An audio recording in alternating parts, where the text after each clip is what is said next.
Ora, se eu faço o que não quero, que é exatamente o que acontecerá se o cristão tentar viver esta vida à parte da ordem estabelecida por Deus, já não faço eu, mas o pecado, a natureza pecaminosa que habita em mim. Isso afirma enfaticamente que o cristão tem uma natureza pecaminosa. No texto grego original, se tiver o artigo definido antes da palavra pecado, que originalmente significa o pecado, não está falando de ações pecaminosas, mas da natureza pecaminosa ou da natureza ímpia. A ideia não é livrar-se da natureza pecaminosa, o que realmente não pode ser feito, mas controlá-la, que é o que o apóstolo nos disse para fazer em Romanos, capítulo 6 ao 8. Quanto a trombeta soar, seremos transformados e não haverá mais natureza pecaminosa. Romanos 8, 23. Acho então esta lei em mim, que o mal está em mim quando quero fazer o bem. Versículo 21 esse. Nesse caso, não se refere à lei de Moisés, mas à lei do pecado e da morte. Romanos 8, 2. A natureza pecaminosa, a natureza ímpia.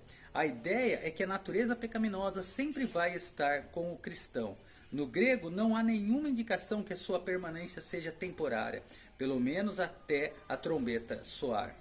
Podemos tratar da natureza de modo a sermos bem-sucedidos de apenas uma maneira, que é pela fé em Cristo e na cruz, o que Paulo irá detalhar no próximo capítulo. Porque, segundo o homem interior, refere-se ao espírito e à alma do homem que agora foram regenerados. Deleito-me na lei de Deus.